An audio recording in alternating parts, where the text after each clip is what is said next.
Welcome to Norse Talk, Information of the Gods. I am Red Bearded Viking. This is Red Dranger. And tonight, you guys, we are once again in a practical heathen's guide to the Asatru by Patricia Lafayllve. And tonight we are going into the second part of chapter 3, which we'll be discussing here in a little bit together. It's on the gods and goddesses. We're really excited about this portion of the chapter, you guys. But also, you guys, don't forget uh, links in the bio um, for the Beacons page. There, follow us on Instagram, follow us on the Discord, and don't forget to go show your support on one of those top 3 support pages. Red, how are you doing tonight, brother? I'm doing excellent tonight, bud. How are you? So, I am everybody, good. tonight we are going to be continuing on with chapter 3. We worked through the intro on the last episode, and today we are going to start getting into the descriptions of the actual deities, which everybody's been looking so forward to. Before we get into that, I just want to throw out there that this Saturday we are going to be doing a red room in the evening, and we're going to be talking about future pioneer events that we're looking at planning and thinking about. So if you guys want some input on that, please be there. Again, today's chapter is getting more into the actual explanations of the different gods. This is one book's, again, and I'm going to say this every episode, this is one book's explanation and description of different deities. Different books are going to say different things, different lore, different history from different locations. So if you're listening to something tonight that sounds a little unfamiliar to you or different than what you know, please don't panic. We are not saying that this information is the absolute. This is just one basic intro book. And with that, we will kick it back over to Randy and what he found most exciting about our first deity, Odin. Yes, guys, I'm so excited to get into the gods and goddesses. There's a lot of information in this book, and it's cited through a lot of different sources and other books as well. And that's one thing to remember, you guys, is like he said, there is no one all book. That's the whole point of doing the homework. That's what we're doing today. Is we're doing some homework, and we're getting to know our author's opinion and her conclusions that she came to for this portion of the chapter when it comes to the gods. The first god we are going over tonight, you guys, is Odin. Um, most people know who Odin is. Odin, referred to in many names, is also one of the most active players in the source material that she has written. He goes by the Sky Father, the All Father, as well as Vol Father, Father the Slain, broadly worshipped throughout pre-Christian time in very numerous pagan religions, not just the Norse, the Germanic, and Icelandic, as well as others.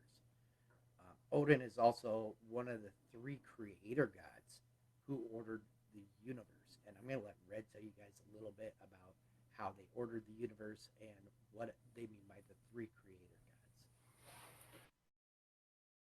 Yeah, so the three creator gods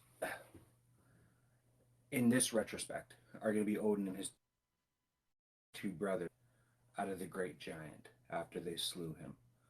And that we touched on this last week or on the last episode a little bit as this being a sign of Odin's authority and power that him and his brothers were able to cast Midgard out of the remains of the great giant, um, while still seeking knowledge and still. Odin's a very complicated figure. You know, he's not perfect, and we discussed that in the last episode as well. That each deity has their flaws, their strengths, their weaknesses, and Odin is no different than the other ones. Um, he is constantly preparing. He is constantly trying to learn more, and the theories that come from what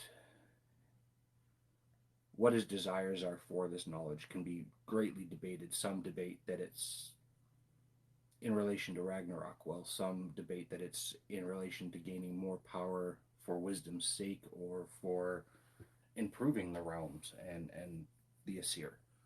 There's a lot of different theories that come about that when it comes to Odin. He's had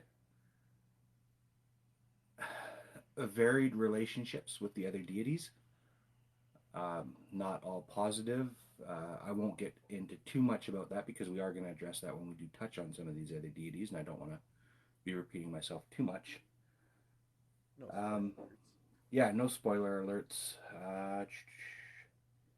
And I love how it talks about when that they carved Asgard out of Myrrh, the giant that was slain Yeah. there, and it talks because that just leads into the talk about one of the aspects of Odin, and that's the magical aspect. The fact that he was that was one of his powers as a god was the magic aspect of Odin. It also talks about Odin being a shapeshifter. When it talks about when Odin transformed himself into the snake in order to sneak in and steal the meat of inspiration from Gunlord. Um, that leads into another aspect of Odin, not only in the magical aspect, but the fact that he was a shapeshifter as well. And he's also a god of the crossroads. He's a Mm-hmm. god of death. He's a god of magic. He's shamanic practices, language, poetry, wisdom, battle, war, and kinship. Odin, and that just leads into the fact that all the different gods have so many different aspects to them. It's not there's not one thing that defines each of the gods individually. Uh, Mm-hmm. just like there's not one thing that defines myself or Red individually, and that goes back into the humanistic aspect that we were talking about last week with the gods, because it Exactly. just shows uh, that he does have a lot of different retrospects to himself. That he isn't just, you know, because a lot of people will, when they think of Odin, they only think of the aspect of the War of God or the God of War, but he is so much more than that. There is so much more layers to Odin than just being a god of war and a god of death.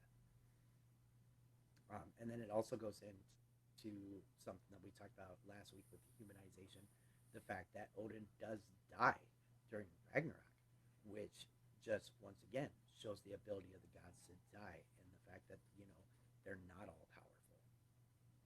Mm-hmm. Um, and I mean that's pretty much what I got from those first two paragraphs. I'm not sure about you, Red, but like I love how it explains the different crossroads of Odin and the way that he spreads out to be so many different I think when it comes to Odin's tale, there are so many similarities between the introduction of the Judeo faiths and Odin's story, whether it be him hanging from the tree for 9 days to master the runes to gain dominion over death. And that leads to the fact that even though he has this dominion over the past, people that have passed, I should say, he still has no way of avoiding his fate in Ragnarok. You know what I mean? The same with the symbolism of him turning into the serpent, and how that has been linked in some ways to, again, the rise of Judeo Christianity with the garden. There's a lot of really interesting similarities and how the stories cross over. It's really quite fascinating when you really get down there and read into it. right. And Um, before we start getting into the hall that Odin oversees and rules, uh, we can't forget to talk about the part in the chapter when it talks about Odin and his sons and his wives and everything like that. yeah, Odin is married to Frigga. But another thing that it makes sure that it touches on is Odin by no means is monogamous. yeah, His lovers had included Gunlord, Jord, Rhine, Rid, and Freya. Uh, so that's just another aspect that humanizes him, is because he's not monogamous, and he has had many lovers, um, and that goes into the fact that he's father to Thor, with Jord, um, the Earth Goddess, and Boulder with Frigga, and Rind gives him Val, who avenges Boulder's death, and then Vidar, who comes from Grid and is destined to avenge Odin after he is slain by the wolf Vanir. So we got to make sure that we're also looking at that aspect of it. He did father many children through these different women. They don't all have one mother. They have different mothers, but then Odin is their father. Um, and and then at that point, the book starts going into actual the fact that Odin rules over Valhalla. But before we hit that aspect, I just want to hear Red's take on Odin's non-monogamous relations. Yeah, and you see a lot of that in a lot of paganistic beliefs. Is that I don't know how to put this, but the deities at the top of the belief system are often not monogamous for particular reasons, and a lot of that can kind of be traced back to the fact that these stories and the different people and the different locations would tie themselves to different deities with relationships like that.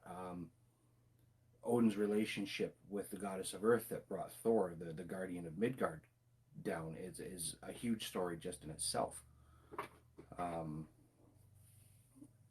yeah, again, it's something that you see a lot of, and it's made the tales of Odin very interesting because not all of those relationships have been very positive. When you get into the Havamel, when he speaks to the Odin's tales of love, um, he seems to have a mistrust uh, for a lot of women, and that's not to say that he's not. They're very careful in making sure that you don't believe that is just because that is how he sees women in general. It's based on his experiences with the ones that have been in and involved with him.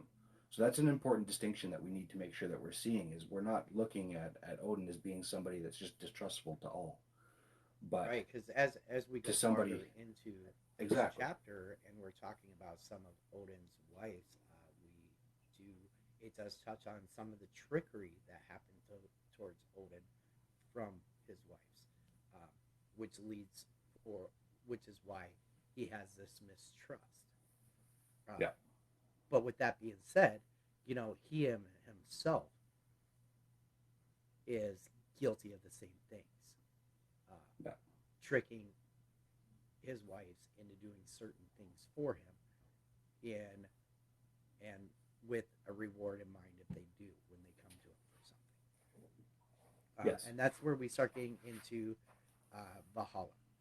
So Valhalla, which is the slain hall, just as Val means father of the slain. So Valhalla actually stands for the slain hall and the father of the slain. And this is where the chosen battle the slain. Warriors handpicked by Odin's Valkyries come to live their afterlives in Valhalla. And once they hit Valhalla, they feast and they celebrate all night long, and they battle each other every day, dying every day, and then celebrating every night in preparation for Ragnarok. Which I love that part of the book, where it just talks about it, because a lot of people I hear reference when they reference Valhalla, they don't talk about the battles that occur daily. They talk about the yeah, drinking and the feasting a lot, but you don't hear a lot of talk of these hand-picked men and women that Odin has brought to his hall, and the Valkyries have brought to the hall, fiercely battle and die on a daily basis, just yeah. to once again do it the next day, all in preparation for the final battle, which is amazing. Well, and it shows a lot of intent. I mean, because there's not a lot of notation that argues the fact that Odin does not already understand his fate at Ragnarok. He knows what's going to happen, and again, it does get into conjecture. A lot of people make the argument that the reason why he pushes the fallen braves so hardly in Valhalla was in order to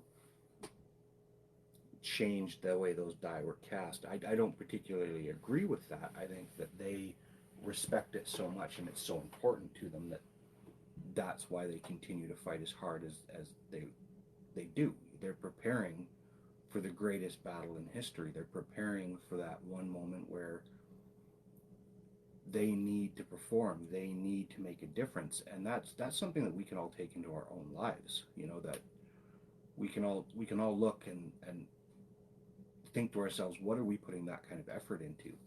You know, what matters that much to us, and that's huge. Right, and I love this aspect, like you touched on with the casting of the stones and, the outcome of Ragnarok. Ragnarok Mm-hmm. is the battle between with the giants, where they're going to destroy the nine realms. And even though Odin's already foreseen the outcome of this, in retrospect of foreseeing it, he has started to devise an army to try and change that aspect, and in hopes that he still realizes that he's going to perish, but he's trying to save the nine realms. He's put Yeah. the realms before himself. So he's trying to put together an army of the fiercest, the most honorable, battle worthy, to come to Ragnarok and fight on the Vigrid plain against the giants to prevent the destruction of the nine realms, Yeah. or the nine worlds. And this connection to the dead and his leadership over them reinforces Odin's ability to command the dead in general. Because Mm-hmm. all these warriors want to go to Valhalla. That is their goal: is to sit and feast and drink with Odin and battle for Odin alongside of him, in this final battle over life. And it's an honor to them to try and die in the achievement of this, to live in Valhalla and fight Yeah. for Odin and next to Odin and for the nine worlds, which is amazing. Yeah. To live a life and to die a death worthy of Valhalla was a staple in the culture back there. That was the goal. That was that level of selflessness that they thought they wanted to be a part of that. They wanted their arm to count.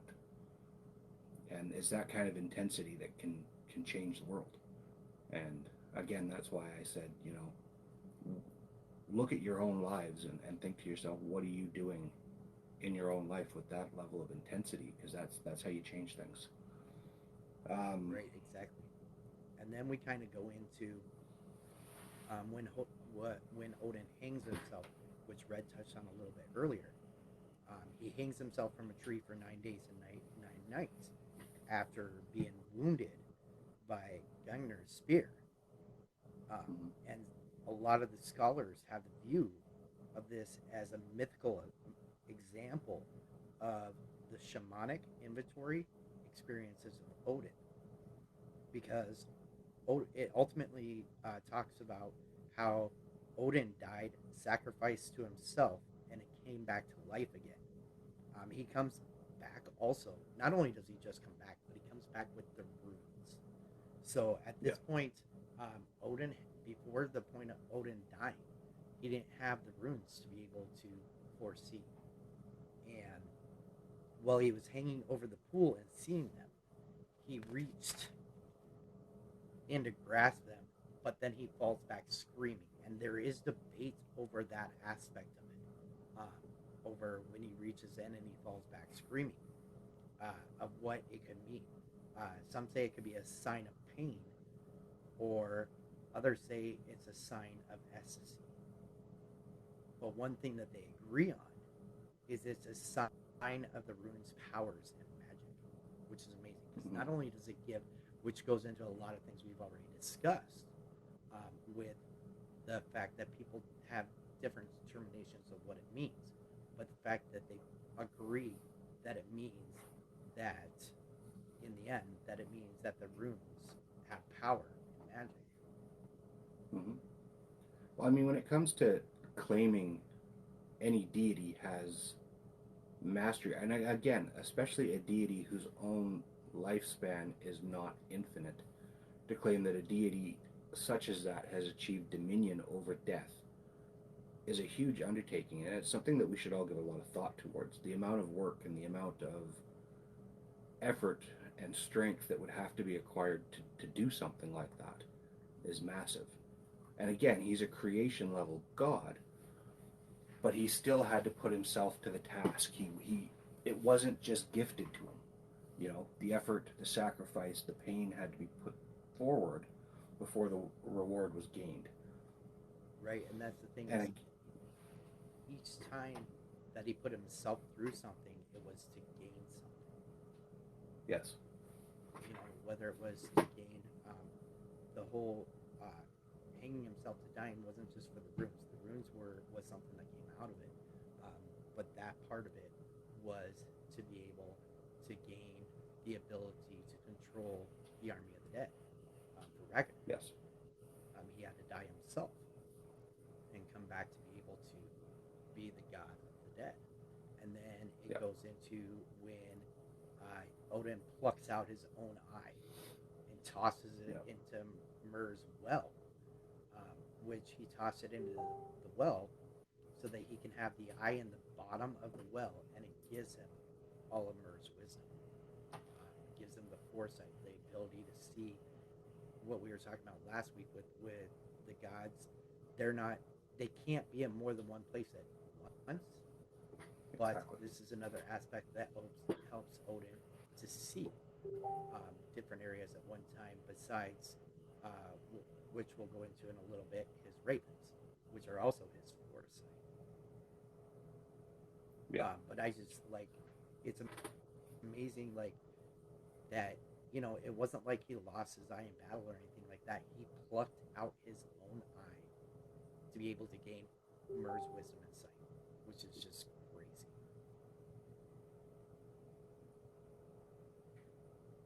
yeah, it's super interesting, and it leads in.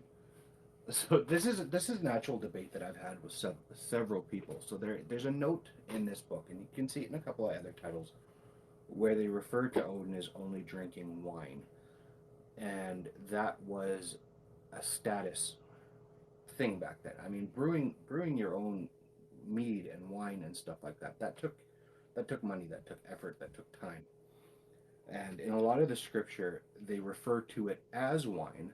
And I've gone back and forth, but later on in the book, we are going to read briefly of one of Frigg's handmaidens drinking mead with the Allfather. So it kind of creates that ideal that wine and mead are considered one and the same a little bit when they speak about it. The most interesting part I found was when he talked about Hugin and Moonin. And again, this is just from a completely just looking at how it was worded. So the Allfather has two ravens, Hugin and Moonin, and they are his connection to the living world. They are his messengers. They are his eyes. They are his ears. They are what give him the ability to be in not exactly in more than one place at once, because that's not, but it gives him more reach. It furthers his reach. And there's an interesting statement where it says that if he were to lose one of them, that it would be Munin he would miss more. And just from an absolute debate, kind of just thinking about it, like one representing thought and the other representing memory, the ideal of losing memory was more significant to him than thought. And I found that really interesting, since he is noted as being a god in such search of wisdom, and how much effort and thought is put into doing that, that it is the memory that he would miss more. Right? And He's I don't definitely know. no, Yeah, I don't he's know how definitely you more feel about worried that. about losing the memory over um, because like if he starts losing the memory, he's gonna lose. everything that he's gained, because he's going to forget about it. Yeah. And the brain, which is also part of the brain function that helps us shape each and every one of us individually. Hmm. Uh, I like how it goes into, though, the fact that Odin did talk about which one he would miss more if he had to lose one, which in retrospect just humanizes him once again because you know he has his favorites. Hmm. Well, it makes you just think what memories. And again, this is a deity who has seen his own demise. He knows his end. What memories is he worried about? Like what is of value to him? Like if you think about him from a personable level, what is it that he's scared of losing? And that's I mean you could spend years thinking about that. Oh yeah, definitely. It also leads into Gary and Frankie, which are Odin's wolves. Both translate roughly into ravenous. Um, and it was interesting, again, that he has both ravens and wolves because there were two beasts, beings, animals that were often seen on the battlefields days after they took place. Um, and Yeah, they because they're speak to both his. scavenger creatures. They both scavenge Exactly. for food, And which it just we it talked speaks about in to. the book. Yeah, exactly. It just speaks to the fact that he wears so many titles. He's a god of magic. He's a god of war. He's a god of sacrifice. He's a god of knowledge. It's the complexities of Odin are not something that we often dive into, but they're massive. It's Right, and we also. one of the last aspects that we need to make sure we touch on with Odin, because we're not going to go into the detail on all the different names that Odin has and where they derive from and stuff like that, you guys. But we do want to touch on uh, some of the other stuff, how it's suggested when it talks about he's the writer of Schlefner. I hope I'm pronouncing that right. Which is the Slipnir. eight-legged horse that was spawned by Loki, and is the only horse who can ride not only through all the living worlds, but into the underworld as well. He's the only animal that can travel into the dead of the underworld, and a lot of modern heathens suggest that it is a coffin, and with its legs representing the legs of four coffin bearers, there, but there's no evidence for that. It's just one of the things that people believe, and it implies Odin's ability to ride into and out of the lands of the dead.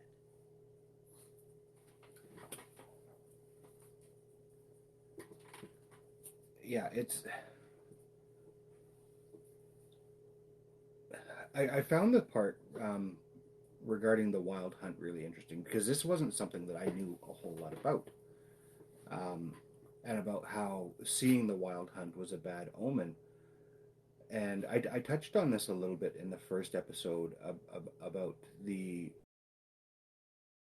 commonalities and similarities between what we're seeing in modern pop culture and the old Northman ways. The wild hunt was a key aspect to what was a really big cultural phenomenon when it came out, and that was the third installment of the Witcher franchise that was named The Wild Hunt. Now, yes, they changed a lot of the story around and they changed a lot of the characters around, but a lot of the base aspects of that were kept fairly true, and it's just really cool to see that once again we're seeing history brought into kind of the new world and the pop culture that we're all absorbing, and it all has ties back to these roots that are so important to all of us. Right, and it goes like how it goes into talk about the omen behind it, how Yes. it always preceded a major catastrophe or at least the death of the person that saw it riding by, which is just crazy. Yeah. Um, and there's that's a whole nother aspect. That's what I love is Odin has so many different aspects to it, and there's so Mm-hmm. much in about Odin in this book. But like I said, we're not going to go into a lot of detail on the different names and why the different names Yeah. come from because we could spend hours on that alone. Uh, so we're going to move on to the next one, which is Red. Frigg, or Frigga, depending on how you like to pronounce it, who is probably seen as the key partner to Odin. She's been referred to as his beloved. She is the mother of Balder, who again is another very key figure in a lot of different scriptures. He's one of the guys that, well, we'll get into that later, but there's a lot of really cool, interesting stories when it comes to Balder. Um, a lot of historians believe that Friday, and again, this is a topic of debate, because some people will say Friday's named after Frey, some people say it's named after Freya, some people name or claim that it's named after Frigg. And Frigg is a really complicated character because she is not I wouldn't say confused, but there's a lot of debate on whether Frigg and Freya are the same person, whether Frigg and one of her handmaids are the same person. And again, that gets us back to that point of view where, depending on the values of the region and the lifestyle that you live, the answer to that could be very different then. Um, Right, and then like going back to Boulder. I love how it talks. Um, it goes into the aspects of Boulder and how Frigga had got all of the worlds to swear never to harm Boulder, and then it starts talking about this is one of my favorite parts just because Loki is one of my deities. Um, it talks about how the one thing that she did forget was the mistletoe, which at the time to her seemed harmless enough. But then Loki came calling on Frigga as an old woman to tell the story, and he was in disguise. And then after finding out that she had forgotten about the mistletoe, he hustles off to make a mistletoe dart. And it's just, because once again, Loki tries to find a loophole that he can in anything, whether it be something that somebody else did or even him keeping his own word. He finds every loophole possible. yeah. Well, I mean, it speaks to, because again, Frigg is not one of the goddesses who has a lot of stuff written about just her. But whenever they talk about the Aesir, they do talk about that she is a key role. She's a key part in it. But I think it's very important that we all take a moment to memorize that she had dominion enough to speak to all the realms in regarding to nothing happening to Boulder. Like that's a big deal. That's not something that a passing deity has authority to do. So it speaks to her statue in the Aesir as well. And I think that that's really important to remember. Right, and then it goes into talking about um, Boulder would be her first grief when Mm-hmm. Loki has the dark fashion, and Loki is a key part in Boulder's death, even though he didn't kill Boulder himself. He was a key part in his death, and because Hode was the one to fire the dart, but Loki helped him with the aiming to strike him down. Because remember, Hode was blind. Yeah. Loki the aimed it and Hold that sent it, which Loki brags about to Frigga and Luxina, uh, and it's called Frigga's first grief. And then we go into Frigga's second grief, which comes when Odin falls at Ragnarok.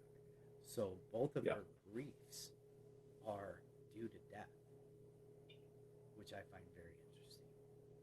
Well, and that speaks to her heart. Like, she's listed as being the goddess of hearth and home. She's listed as being an extremely caring person. So again, it shows that, I don't want to say humanity, but that bond between the deities and people. She was bonded to family. She cared about caring for people, and her biggest pains in life were when those were taken away. Um, Another really important thing to remember when we're talking about the statue and the importance of Frigg are the fact that she had the handmaidens and how vital and differing they were from each other and other deities and their involvement in the Aesir in so many different ways. Right, because it talks about how, you know, Frigga is best known as mother and wife, but it was more of the attributes that came from Frigga's handmaidens that Yeah, helped describe her and her hearth, home, and social order more than anything yeah, else by those handpicked and by what they did. So what I yeah, love is this is the only one that it goes into one of the goddesses' handmaidens is hers yeah, because who her handmaidens are and what they do defines her as a goddess in itself. yeah. Well, and the statue aspect of it again. I mean, the fact that these handmaidens weren't servants. They were important deities and worthy deities in themselves. Um, as we just get right into it now. The first one, Air, was known as a healer and was also listed among Odin's Valkyries, which means she was the one that was on the battlefield helping to bring the chosen warriors to the Great Hall. And there's a really interesting part when they break down, they call her a healer, but when you break down the name, it actually kind of breaks down into mercy. And there's theories that Air on the battlefield would find the greatest wounded soldiers and show them mercy by bringing death. You know, they weren't going to get better. It was time. They were suffering, and the Air would be there, not only hand picking those going to the Great Hall, but showing mercy to those who are not. And that is a really cool attribute that I think is worth some thought from everybody in both these rooms today, because that is a quality that's kind of missing from the world nowadays, is the ability to not only know what you're there to do, but to still have the compassion and will to do what you can for everybody else around you. Right, and it just goes to show part of her character too, with the fact that Air is not only one of her handmaidens, but she's also one of Odin's Valkyries. Mm-hmm. And So, then we go into Fulla. Um, yeah, so you've got the mercy aspect of it, and then you've got Fulla, which is called a virgin. It goes about with her hair unbound and flowing, and it's just like very spirited and just So you couldn't have two almost more opposite handmaidens right there in the first two. And the one is supplying mercy on the battlefield and dealing with death and battle all day long, while the other is just like free flowing and just happy go lucky. yeah. Well, and at the same time, remember she was also listed as being a vulva, which is an incredibly powerful figure in the Northman background, um, and something that is attributed a lot of respect to.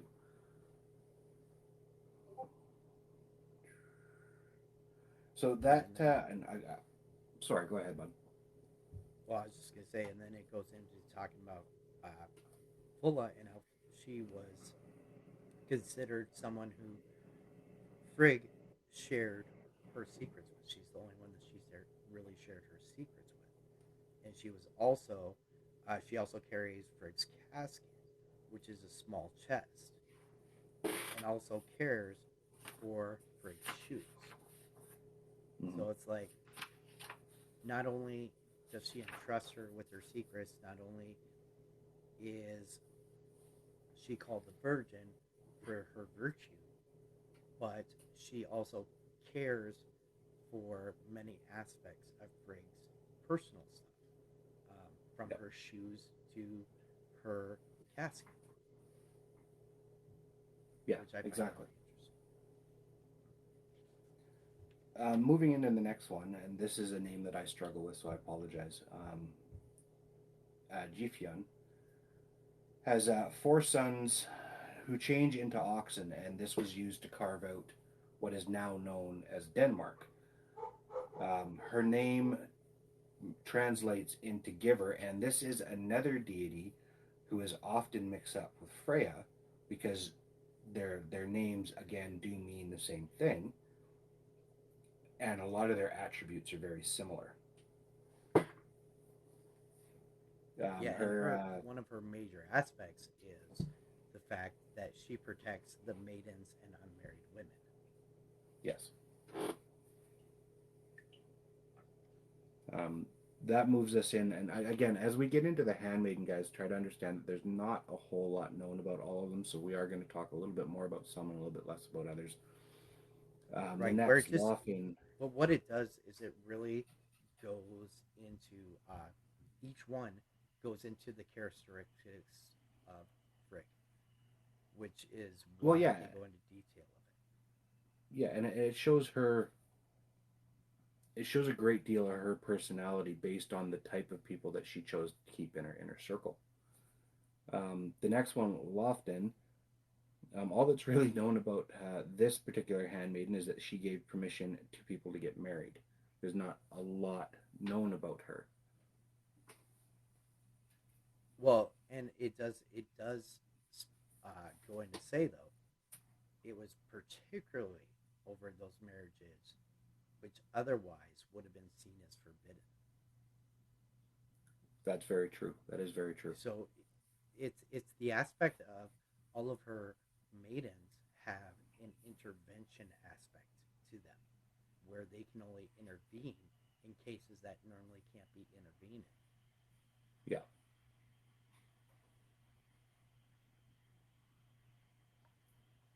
Okay, so that moves us into Saga. So this is another figure, and again, this again speaks to the importance of these handmaidens.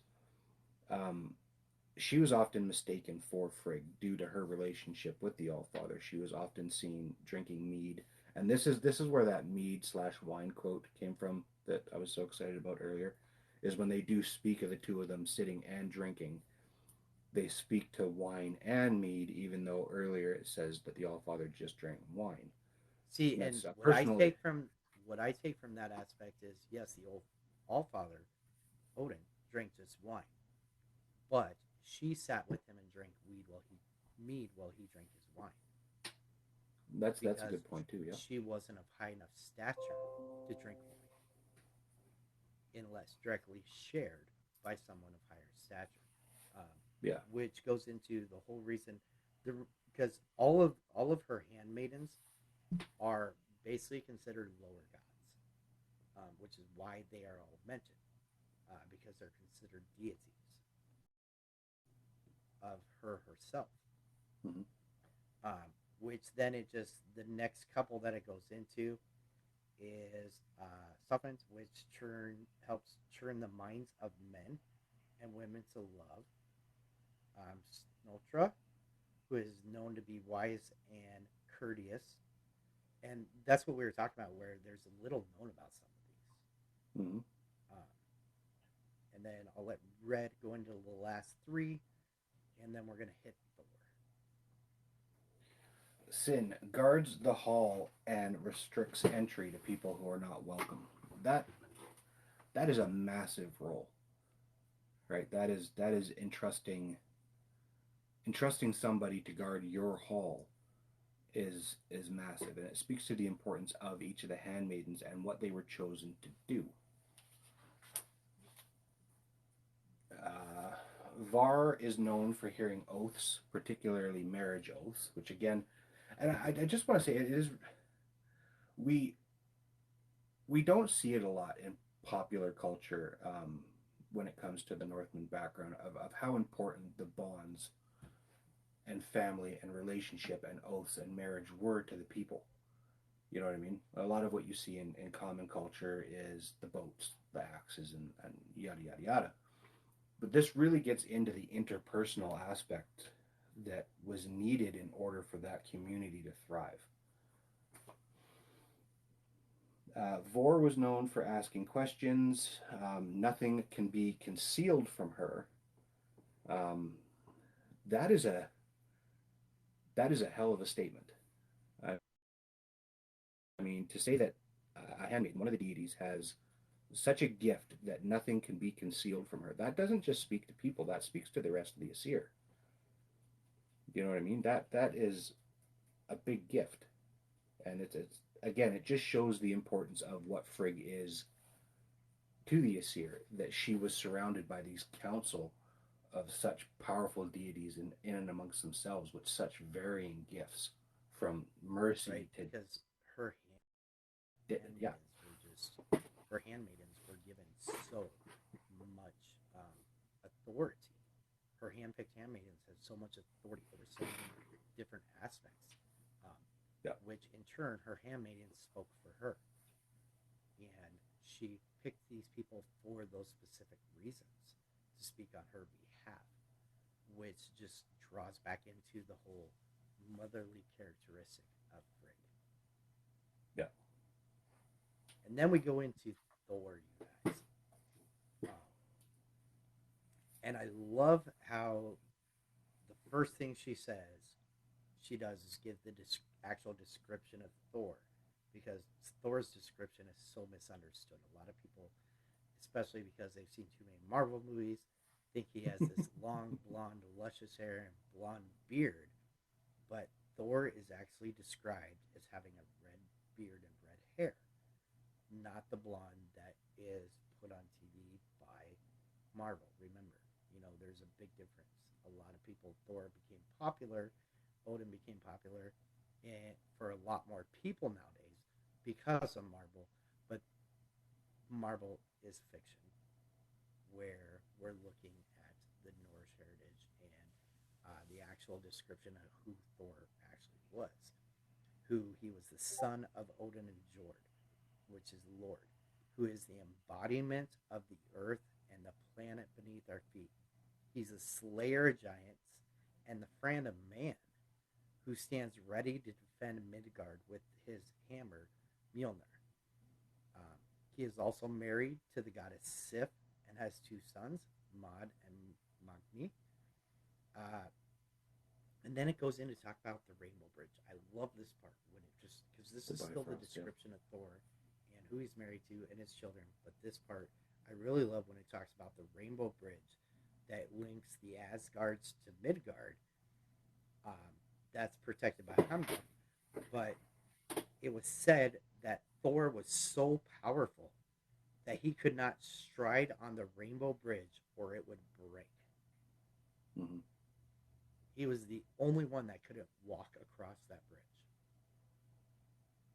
Yeah, and the Bifrost is such an important thing in Norse in the Norse heritage. The fact that this deity can set foot on it without smashing it or shattering it is in itself a massive feat of strength. Yeah, which goes into talking about how he has to walk everywhere he goes, um, which leads us into the fact of the cart that he drives that have the two goats that are pulling it. Um, which I guess I got a little ahead of myself there, you guys, because it talks about that, but we won't go into detail on that just yet. We can't forget about his ability to kill the giants and the fact that often Loki travels with him wherever he goes. And then it goes into the goats, where when he visits a penitent house and slaughters the goats, and for everybody to eat the meat, and the only condition was that the bones were to be left alone and not cracked so that it didn't disrupt the marrow. And then it talks about the power of Thor right here. When he wields his hammer to bring the goats back to life. And at that point, he sees that one of the legs is lame, so he knew somebody broke a bone. But just the power of Thor alone to bring his goats back to life by wielding the hammer, Mjolnir, just goes to speak of the power of Thor alone. When we're not even talking about his battle aspect Yeah. One and the legend or the story of Thor using the goats as food when none was around was in itself really cool too, and the results of his displeasurement with that family. There's a few different aspects of how, or a few different versions on how he handled that. But we also have to remember that Thor was known for being very kind, but also having a hell of a temper. Um, he was a guardian. He was that figure. He had that ability to flip that switch. You know what I mean? And everybody has different opinions based on that story, and there's probably lots of people in the chats in both rooms right now that have heard different versions of that story, and that would be an interesting thing to get to later on in for questions and answers.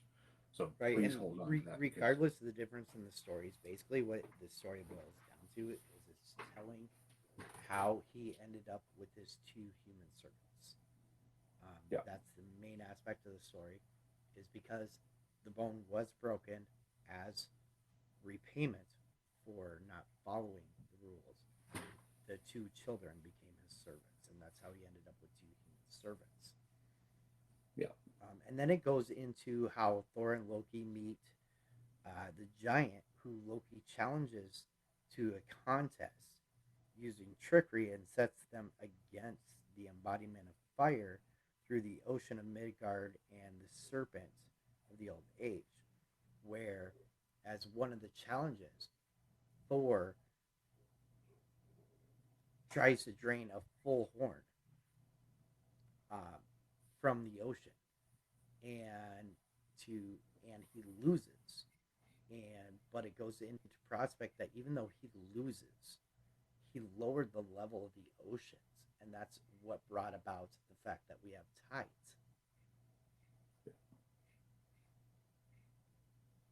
yeah. That's a super cool aspect of it. And some of the names and stuff I skip over, guys, just because I don't want to mispronounce them.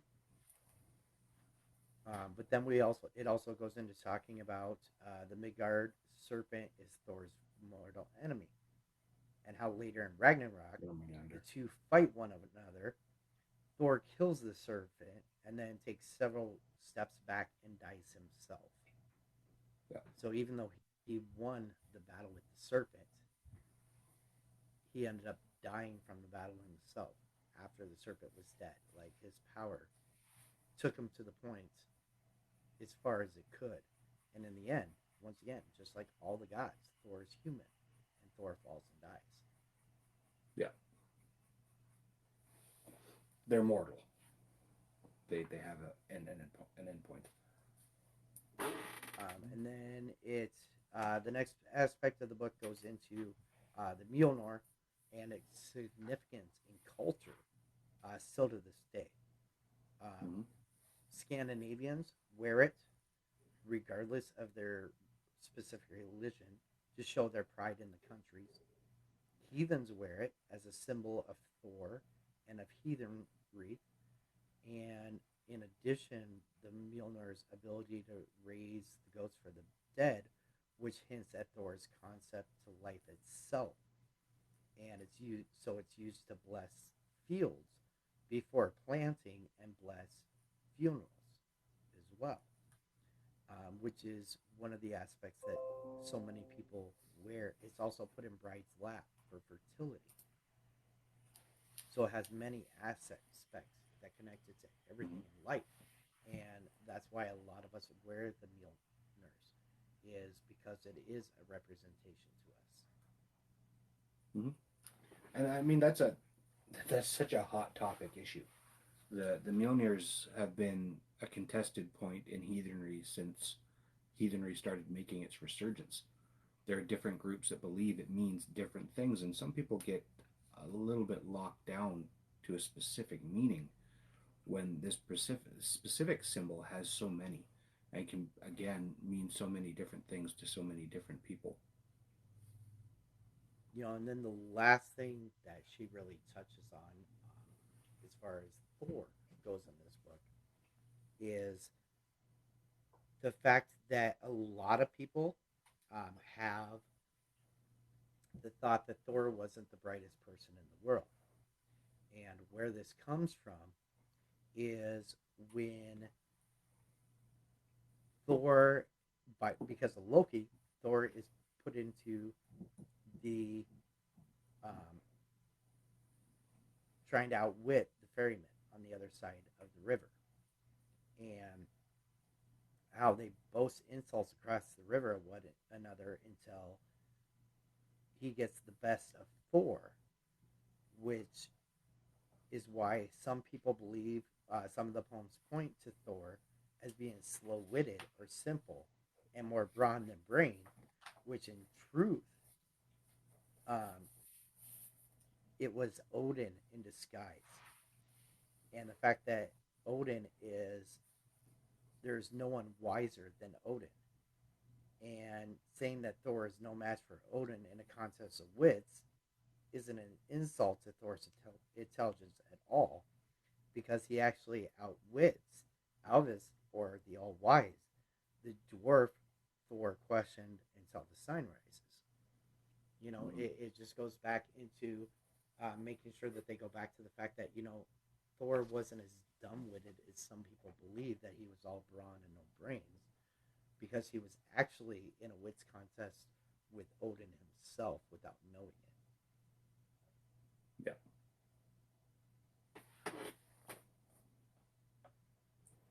So that leads us into Sif. Um, Sif was married to Thor. She's mother to Uller. Her long golden hair. There's a really interesting story, and I don't remember which edit it's in, but there's an interesting story about Loki cutting off Sif's hair and what came from that. Again, it's not something we'll get into right now, but it's another interesting story that if you haven't read it and you have a pencil in your hand, please write it down because it's definitely worth looking into. Mm-hmm. you know because definitely it goes into um, the fact that Loki had her hair all cut off, and then the two dwarfs that forged Sif's new hair from the pure gold. Um, Loki had, after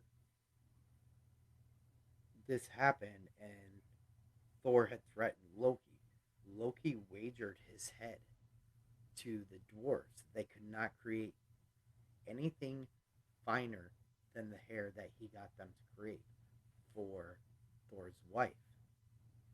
And then ultimately the dwarfs go to create the magic ring for his boat, um, the boar, Odin's spear, and Thor's Mjolnir.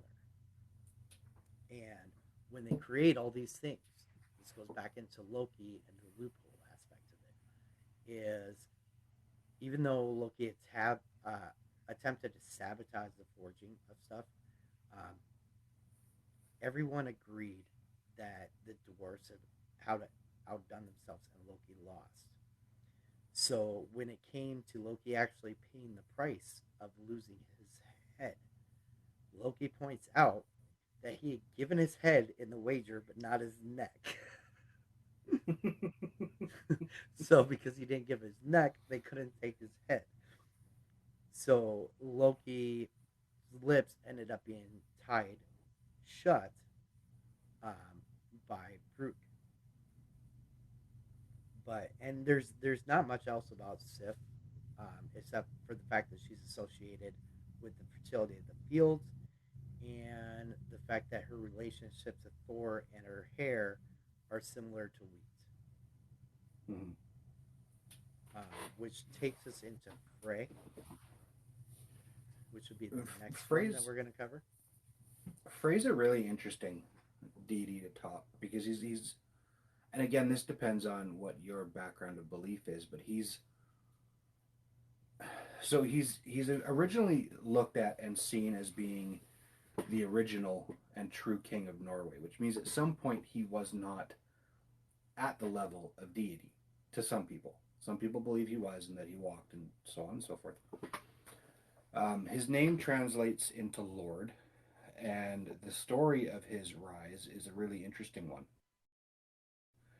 He associated himself to the finer things in life. He very much enjoyed that.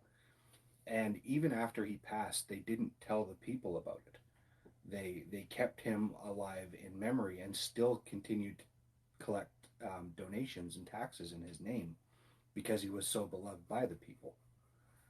Um, Right? They didn't even tell the people that he had died.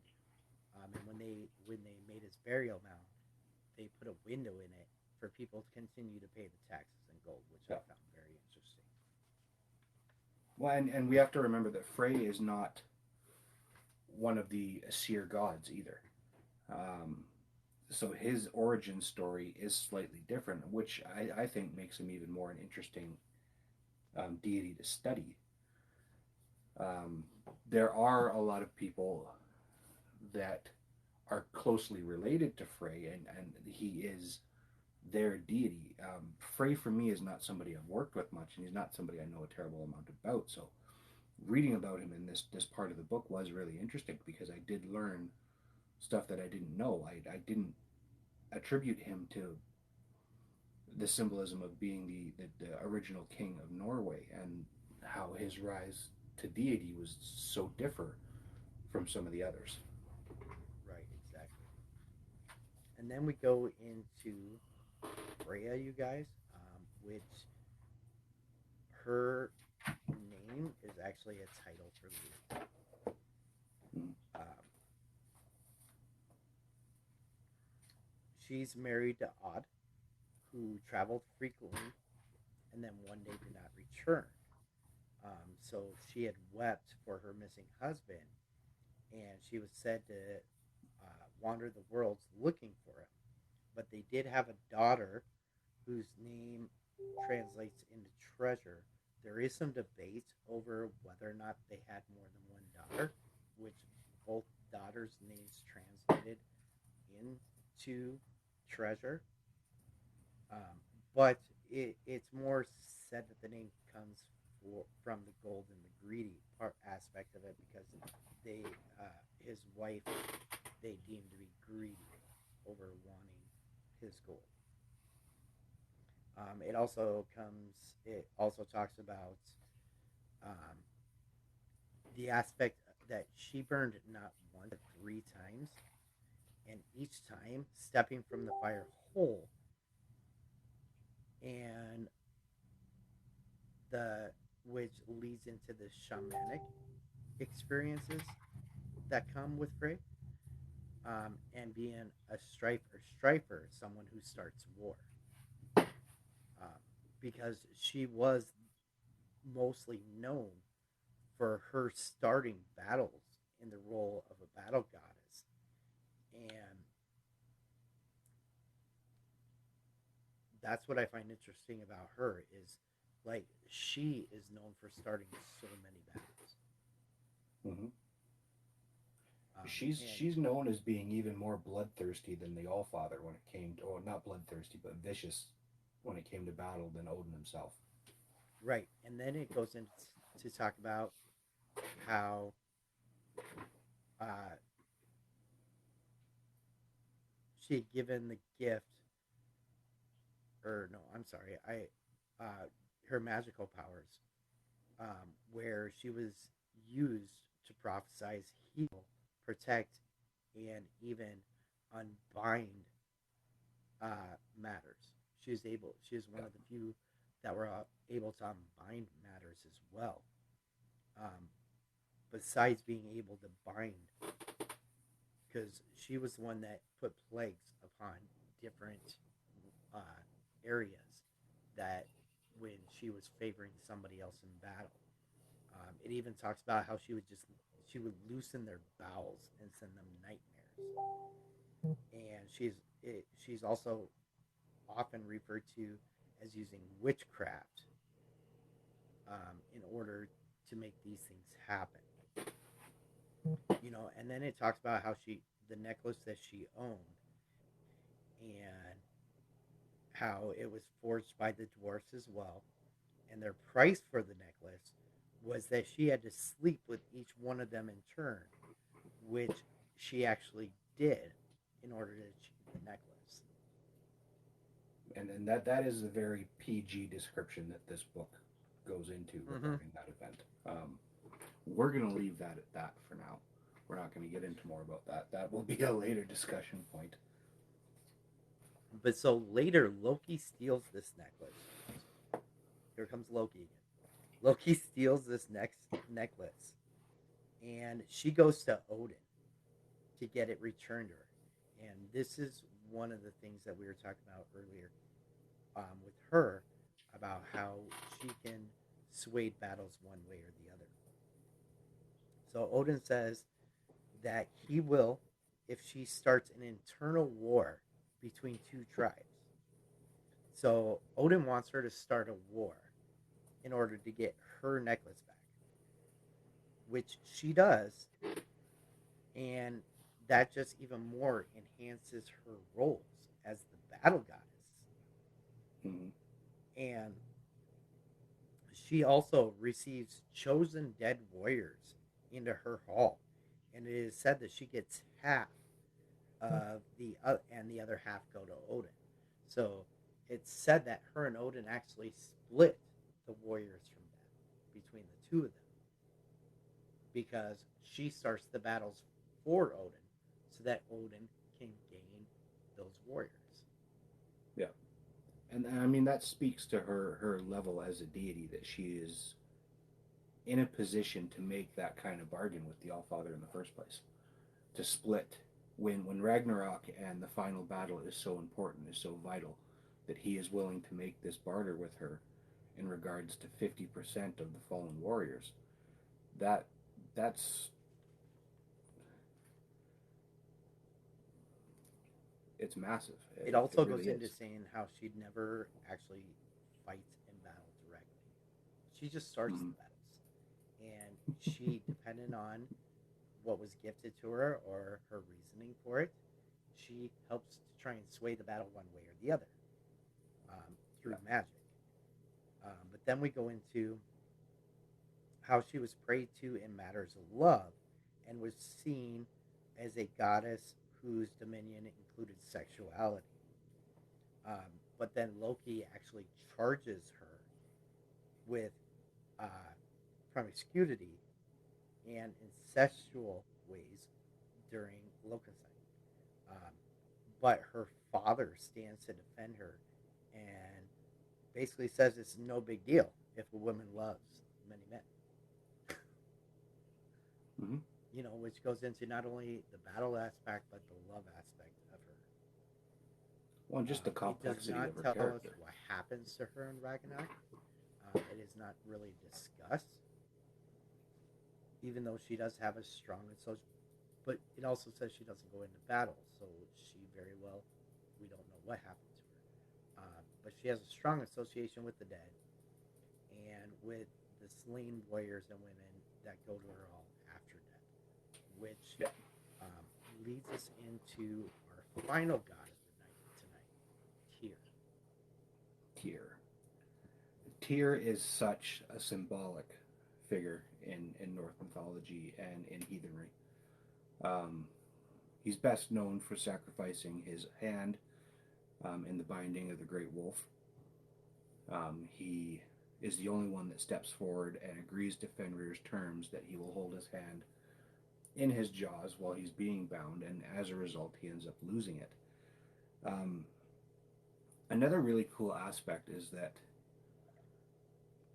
and this is one where again a lot of people really differ, is Tyr is seen as one of the elder gods. He is seen as one of the originals, and there's a lot of debate about whether Odin's arrival removed Tyr from a position of even more authority or power, or if the both were bound in a very specific way, with Odin being concerned with magic and battle and war, and Tyr representing more of a social justice aspect. He represented more of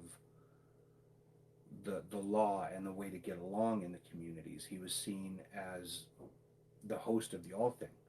You know, when two groups were not getting along, that is where it would go to be resolved, and that is where it would go for peace treaties and trades, and that was binding, and it was binding under Tyr's name, and that's not an authority level that you would attribute to a deity who's not an elder, who's not of that statue, where it would bind everybody. And like we talked about in the first episode, there were so many differences amongst all the different communities and tribes and clans and territories and shores, because again, the heathens moved across the ocean. Right. Yet they all respected this one rule, and this was a rule under Tyr, and it shows the authority that he held. Right. It also goes into talking about the exchange, um, to to make it peaceful. The exchanges that had to happen, and how it says unless the exchanges of the goods happened at the thing, there was no real way to enforce it, nor was there any way to prevent the feud from breaking out again. So Yeah. they made sure that whenever an agreement was made at the thing, the exchanges happened at the on the plane of the thing, and it was done there because that was the only way to reinforce it. So Yeah. if anybody broke it after that, after the decision, it would be solely on that house or that tribe.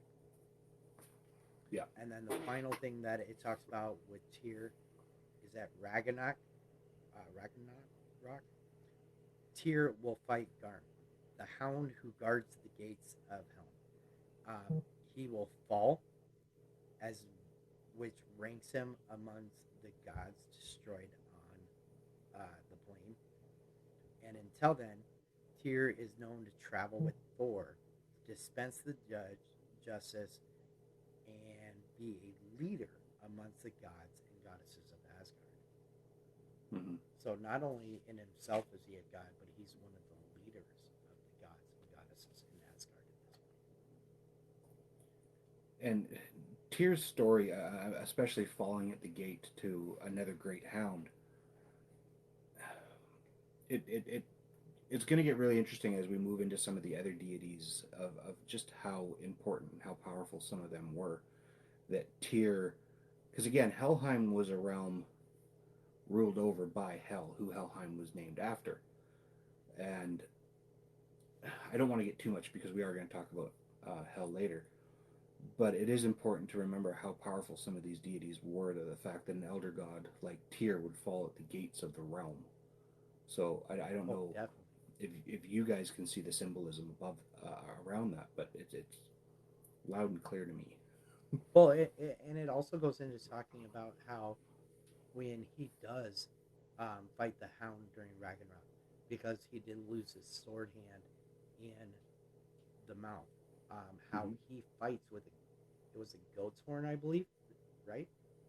I believe Or so. he Yeah. is depicted with a goat's horn. He is depicted fighting with the goat's horn because of losing the sword hand, Yeah. which I just find really interesting.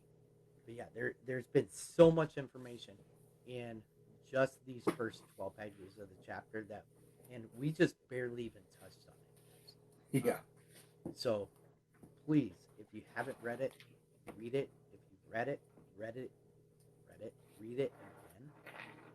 because this is, I think this is one of my most exciting parts of the book right here, is what we're going over now.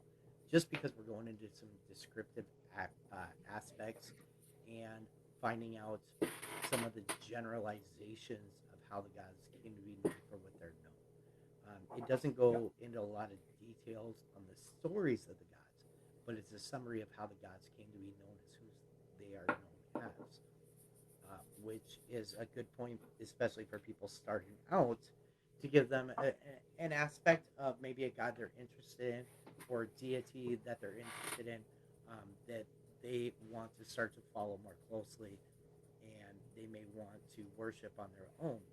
It gives them a brief synopsis of the background and why these gods are known for this without going into a lot of detail on the actual tales, which we will get into in other books, about each individual god. And it helps lead people in the right direction for who they want to know more about, because maybe it's relatable to them.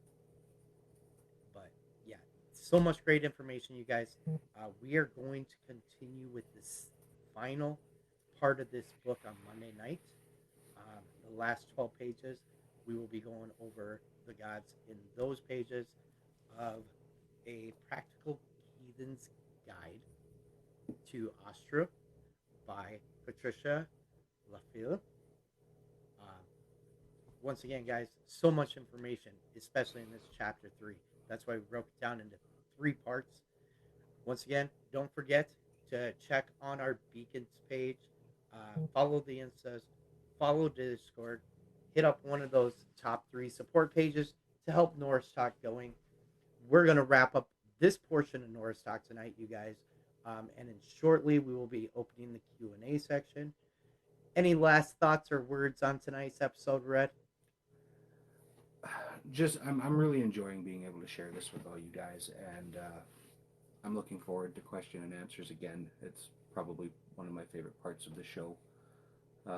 Thank you guys so much for being with us tonight. Thank you for supporting and helping to keep us going, because without you guys, this is just 2 dudes talking on the internet. So we appreciate it very much. The rest of you, stay tuned for the last part of this Q&A episode here in a minute. But for the night, you guys, once again, The Practical Heathen's Guide to the Asatru by Patricia Lafayllve. Please follow us on our Instagram, our Discord. Hit one of those 3 top support pages. Help this keep going. I am the Red Bearded Viking. This is Red Dranger, and this was Norse Talk. We love each and every one of you. Remember, it's a we thing, not a me thing. We can't do it without you. And stay amazing, stay creating, and be awesome, and have a wonderful night.